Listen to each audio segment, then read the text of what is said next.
Puji Tuhan, kita buka di dalam Yohanes 20 ayat 1 sampai yang ke-10. Kita akan baca kebenaran firman Tuhan ini. Yohanes 20 ayat 1 sampai 10. Kalau sudah dapat, kita bangkit berdiri dan saudara katakan amin kalau sudah dapat. Haleluya. Kita berdiri, Bapak Ibu Saudara baca ayat yang saya baca ayat yang ganjil, Bapak Ibu Saudara baca ayat yang genap sampai kita selesai di ayat yang ke-10. Saya akan bacakan di dalam nama Tuhan Yesus Kristus. Kebangkitan Yesus. Pada hari pertama minggu itu, pagi-pagi benar ketika hari masih gelap, pergilah Maria Magdalena ke kubur itu, dan ia melihat bahwa batu telah diambil dari kubur. Ia berkata mendapatkan Simon Petrus dan murid yang lain yang dikasihi Yesus, dan berkata kepada mereka, Tuhan telah diambil orang dari kuburnya, dan kami tidak tahu di mana ia diletakkan. Maka berangkatlah Petrus dan murid yang lain itu ke kubur. Keduanya berlari bersama-sama, tetapi murid yang lain itu berlari lebih cepat daripada Petrus, sehingga ia menjenguk ke dalam dan melihat kain kapan terletak di tanah, akan tetapi ia tidak masuk ke dalam. Maka datanglah Simon Petrus juga menyusul dia dan masuk ke dalam kubur itu. Ia melihat kain kapan terletak di tanah. Sedang kain pelu yang tadinya ada di kepala Yesus tidak terletak dekat kain kapan itu, tetapi agak di samping di tempat yang lain dan sudah tergulung. Maka masuklah juga murid yang lain yang lebih dahulu sampai di kubur itu, dan ia melihatnya dan percaya. Sebab selama itu mereka belum mengerti isi kitab suci yang mengatakan bahwa ia harus bangkit dari antara orang mati. Lalu pulanglah kedua murid itu ke rumah. Puji Tuhan, silakan duduk. Tuhan Yesus memberkati. Kalau kita membacakan kebenaran firman Tuhan, kisah kebangkitan Yesus Kristus ini menjadi berkat buat saya dan saudara. Bicara tentang hidup, kebangkitan Yesus Kristus bicara tentang kasih. Ya, kasih Tuhan. Haleluya.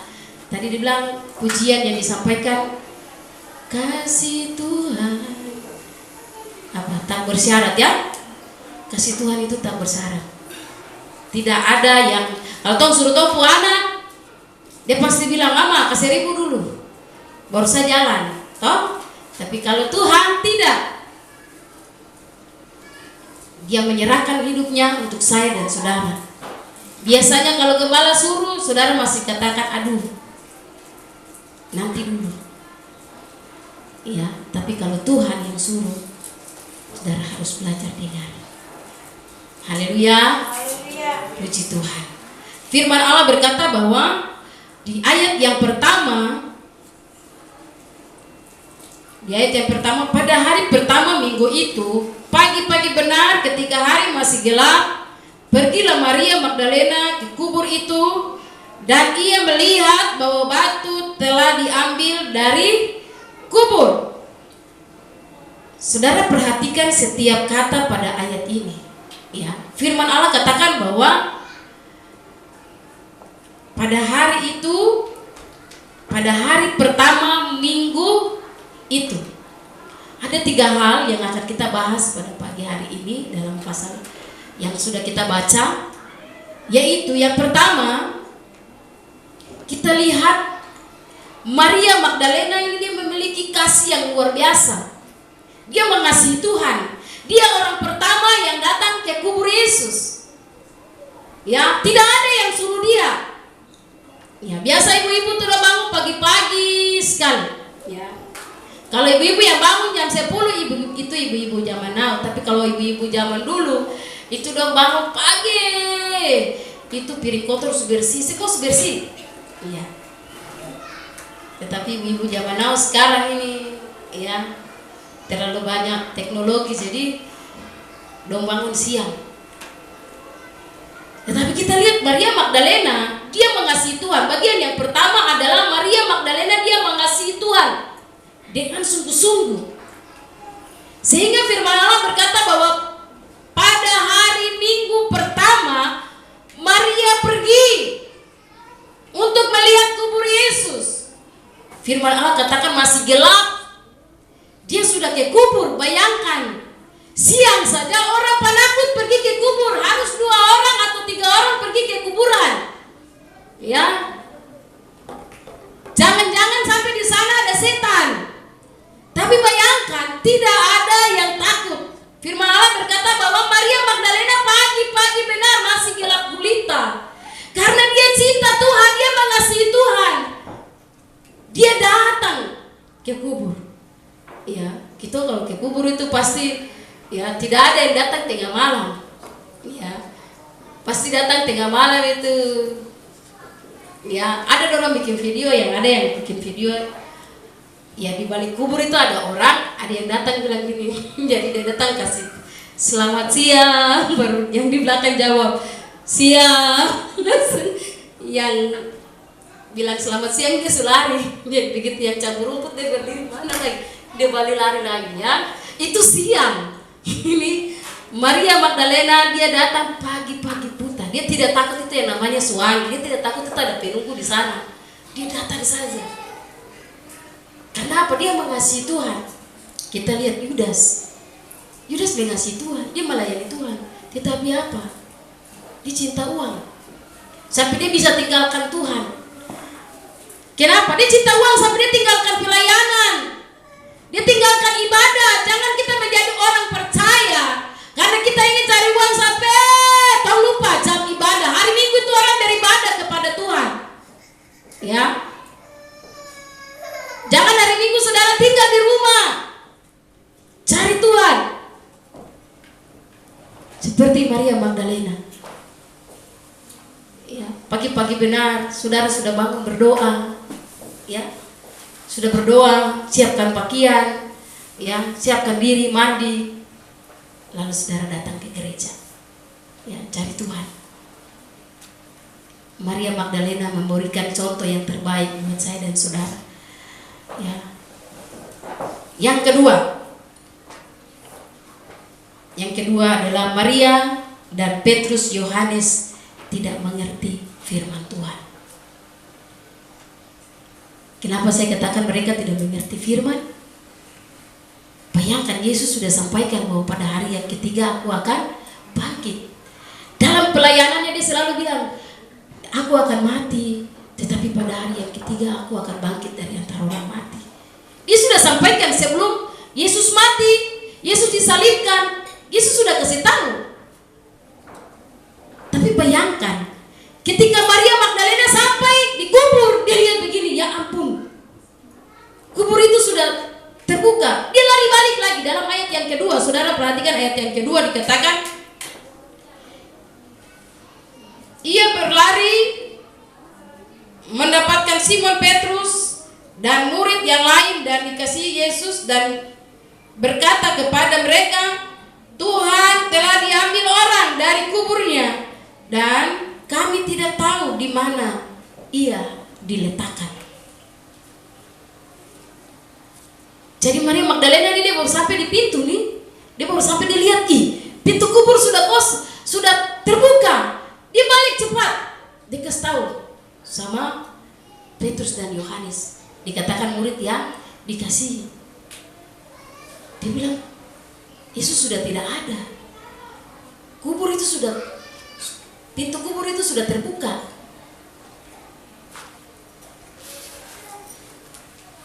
Pemikiran Petrus, Yohanes dan murid-murid, mereka berpikir bahwa mayat Yesus sudah dicuri. Pemikiran Maria Magdalena ini dia berkata bahwa mayat Yesus ini sudah diambil orang, sudah dicuri. Yesus tidak ada lagi di kubur. Ya, Petrus dan Yohanes mereka lari, dan murid-murid yang lain mereka lari pergi ke kubur. Mereka lihat, wah, tidak ada Yesus di sana. Kita lihat ayat 9. Firman Tuhan katakan, sebab Yohanes 20 ayat 9, sebab selama itu mereka belum mengerti isi kitab suci yang mengatakan bahwa ia harus bangkit dari antara orang mati. Maria Magdalena dan Petrus dan Yohanes dan murid-murid yang lain, mereka tidak mengerti akan kebenaran firman Tuhan. Saudara, memperingati kebangkitan Tuhan Yesus, kadangkala saya dan saudara sebagai orang percaya kita tidak mengerti firman. Ya, so ikut Tuhan dari kecil sampai besar sampai seorang putih tidak pernah mengerti. Ya, kenapa kita tidak mengerti? Saudara bayangkan kalau saudara kasih nasihat anak kalau salah, saudara kasih tahu, nanti besok dia bikin lagi, ya, besok dia bikin lagi. Aku bilang macam tidak mengerti, kalau tuh sudah bicara tidak dengar, ya, besok lagi dia bikin lagi yang sama, ya, itulah kita manusia. Oleh sebab itu saya dan saudara, agar supaya kita mengerti firman Allah, kita melakukan firman Allah, kita perlu Roh Kudus sebagai penolong yang memberikan kepada saya dan saudara supaya kita mengerti firman. Dari hari ke hari saudara harus mengerti firman. Firman Allah berkata, umatku binasa karena kurang pengetahuan akan firman Allah. Mari, ya, jangan Alkitab toh kas tinggal aja, tapi mari kita baca, firman supaya ada kekuatan. Orang bisa makan setiap hari, pagi, siang, malam. Pagi itu harus ada teh, ya, harus ada tepa. Orang bilang apa? Tepa. Ya, tepa kah, ada susu kah? Kita harus makan, siang tuh makan, malam tuh makan. Begitupun rohani kita. Kalau jasmani kita kasih makan begitu rupa, rohani pun kita harus kasih makan. Saya dan saudara harus mengerti firman. Ya, ketika kita mengerti firman, kita akan lakukan. Betul kan tidak? Kalau kita orang tua tuh ngajar tuh anak-anak, pasti mereka lakukan apa yang orang tua perintahkan. Ya, pasti dia lakukan persis apa yang kita bilang. Ya, begitupun dengan kita anak Tuhan. Apa yang Tuhan perintahkan buat kita, pasti kita lakukan. Kita adalah anak Tuhan. Ya, gereja Tuhan. Apa yang Yesus lakukan itu yang kita kerjakan. Sebagai orang percaya, apa yang Yesus lakukan dalam hidup ini, saya dan saudara harus lakukan. Yesus mengasihi, Yesus melayani, Yesus memberi, Yesus mengampuni. Itu yang saya dan saudara harus lakukan. Saudara, indah saudara berdoa kepada Tuhan. Tuhan, ganti doamu, katakan Tuhan, saya mau Tuhan berikan hati saya seperti hati Yesus. Ya, hati Yesus. Ya, ketika saudara disakiti, saudara bisa mengampuni, dan itu indah saudara.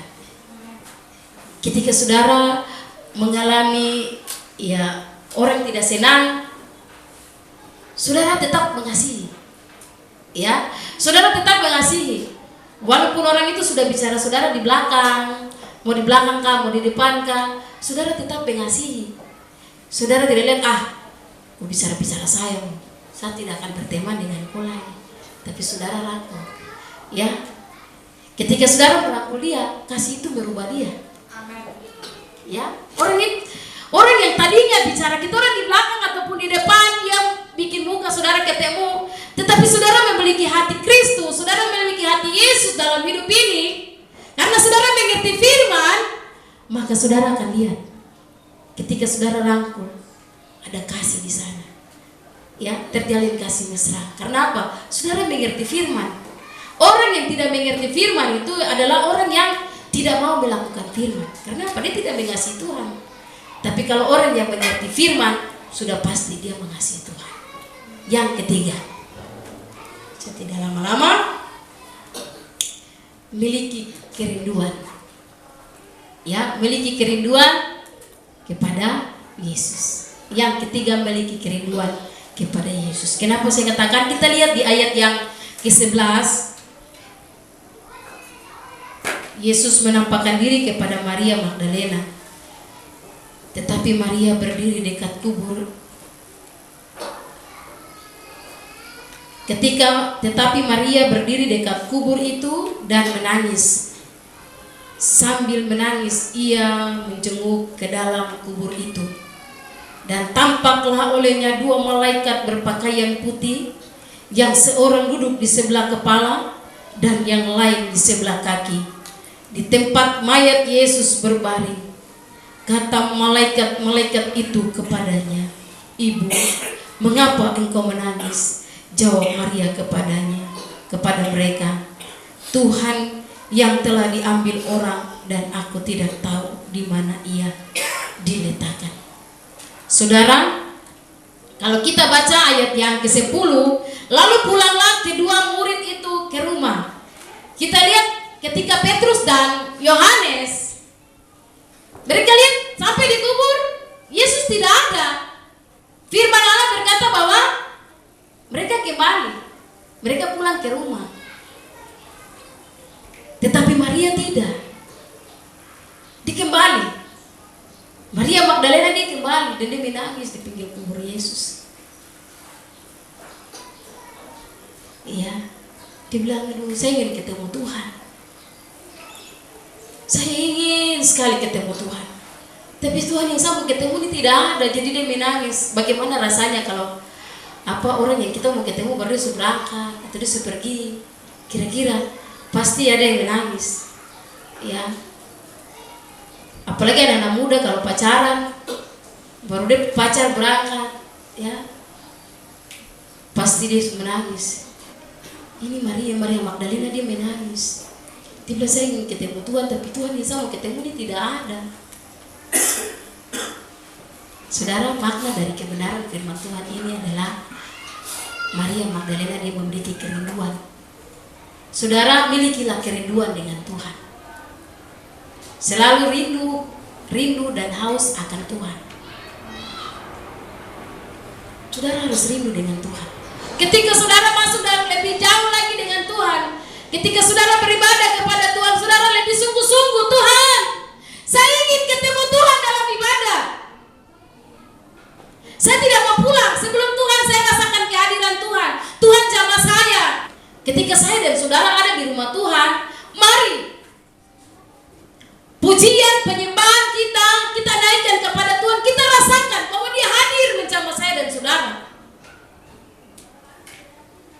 Seperti Maria Magdalena, dia duduk di pinggir kubur, dia menangis. Dia bilang, "Tuhan, saya ingin ketemu Tuhan. Saya rindu Tuhan. Tapi saya dapat cuma hanya kubur." Saudara, jangan saudara datang ke rumah Tuhan, hati saudara kosong. Sudah datang ke rumah Tuhan kosong, pulang lagi dengan tangan yang hampa. Ya, tidak dapat apa-apa dalam gereja. Saudara bilang, "Saya tidak dapat apa-apa di dalam gereja. Saya beribadah, tapi saya tidak dapat apa-apa." Tapi saudara, mari milikilah kerinduan dengan Tuhan. Saudara datang ke gereja, menyanyi pujian dan penyembahan. Ya, rasakan kehadiran Tuhan. Dia ada, saudara. Firman Allah berkata bahwa 1-2 orang berkumpul dalam namaku, aku ada. Ini kita orang sudah lebih daripada 1-2 orang. Mari milikilah kerinduan saat kita beribadah kepada Tuhan. Penyembahan. Aduh, saya tidak biasa menyembah. Penyembahan di depan ini mainnya lama sampai, ya, terus bosan di belakang. Itu karena saudara tidak suka menyembah. Saudara, kalau apa yang saudara tidak suka, itu yang nanti dilakukan di sorga sana. Pujian penyembahan itu ada di sorga. Kalau di sini saudara tidak latihan, saudara tidak lakukan, bagaimana saudara mau ke sorga? Ya, milikilah kesungguhan hati dalam beribadah kepada Tuhan. Ya, ketika ada penyembahan, saudara menyembah. Jangan saudara diam. Bersaudara diam, sudah begitu komentar di belakang lagi. Pujian ini dipimpin lama sampai cepat sudah. Tuh ini sebentar jam sekian ada ini. Tidak boleh, saudara. Tapi saudara punya jam doa lebih banyak, jam Facebook lebih banyak, jam WA lebih banyak, jam YouTube lebih banyak. Tapi jam doa bicara dengan Tuhan itu jarang. Ya. Mari saudara berdoa dengan Tuhan. Tapi kalau di kubur itu bicara banyak sampai tertadi bawa kertas ke sana baru bicara di kubur. Bapak, uang sekolah belum bayar, kalau bapak sudah meninggal, kalau mama ya itu karena aku belum kasih bersih bapak kuburan itu, belum kasih bersih mama kuburan, makanya aku perlu sakit penyakit logo, ya.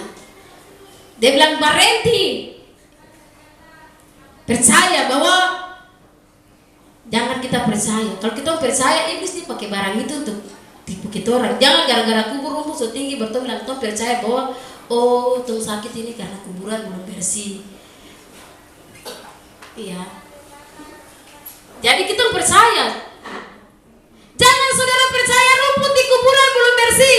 Jadi saya satu keluarga kita sakit dari anak sampai bapak semua tuh sakit. Ya. Tidak ada saudara orang yang beribadah kepada Tuhan gara-gara rumput di kuburan saudara sakit. Pikir secara logika saja. Saya tidak melarang, jangan saudara anggap itu sebagai sesuatu yang menjadi suatu kepercayaan. Lebih bagus saudara mengerti firman, orang yang beribadah sakit penyakit Tuhan lalukan. Ya, saudara boleh. Itu ke saudara mengasihi, itu saudara punya bapak, saudara punya mama, saudara punya anak yang mungkin dipenuhi Tuhan, saudara bersihkan. Ya itu memang kita sayang, jadi kita bersihkan. Tapi jangan saudara taruh kepercayaan yang lain-lain. Yang Ibu Gembala tadi sampaikan, jangan saudara taruh lain lagi sudah. Ya. Ya. Akhirnya dari tahun ke tahun kita berpikir bahwa kuburan. Ya, kuburan itu. Ya. Tapi sebenarnya firman Tuhan sudah jawab buat kita. Orang yang beribadah kepada Tuhan, Tuhan akan lalukan sakit penyakit, roti makanan kita akan diberkati. Ya, sekarang kita mulai berubah. Ya. Jadi berubah. Jadi bagaimana juga kemarin waktu dia ini juga ya. Jadi saya pikiran terbuka. Ya selama ini dia telepon. Jadi bagaimana nih pemimpin ya, pemimpin untuk ya memang betul. Dalam hal bukan saya berpikir percaya bahwa rumput itu tidak dikasih bersih. Saya tidak percaya sakit itu. Ya saya sakit kah apakah? Itu mungkin karena kesalahan saya. Karena mungkin kita nggak asam lambung, kita terjaga makan sehingga penyakit itu datang. Ya. Kesalahan itu karena perbuatan kita sendiri, bukan karena Bapak punya kuburan, bukan karena rumput terlalu tinggi, tidak. Akhirnya kita percaya dari tahun ke tahun seperti itu. Itu kan ketika kasih bersih Bapak kuburan saya sembuh. Ya astaga. Baru saudara suruh pendeta berdoa saya dalam keadaan sakit tuh berdoa. Dong percaya yang rumput yang dikasih bersih daripada doa hamba Tuhan yang berdoa. Ya. Bagaimana saudara ya? Kita bilang doa orang benar besar kuasanya, tapi rumput di kuburan kita lebih percaya. Ya, jadi saya seringkali berulang-ulang. Jadi hamba Tuhan ini bicara, saya bilang ya betul juga. Ya betul. Jadi kadang-kala kita pikiran kita diubahkan. Kenapa? Kita belum mengerti firman. Tapi kalau kita sudah mengerti firman, pikiran kita terbuka. Ya, jadi mari. Saya tidak larang saudara pergi kasih bersih kuburan, saudara bikin bersih, saudara kasih bagus kuburan, tidak apa-apa saudara. Tapi jangan saudara menaruh kepercayaan yang berlebihan selain firman yang saudara iman. Ya, puji Tuhan. Saya tidak panjang lebarkan firman Tuhan. Pagi hari ini belajar mengasihi Tuhan lebih dari apapun, serta kita mengerti kehendak Tuhan, yaitu firman dan memiliki kerinduan lebih dalam lagi, ya lebih dalam lagi saya dan saudara mengenal Tuhan. Tuhan Yesus memberkati. Saya mengundang para pelayan Tuhan untuk maju ke depan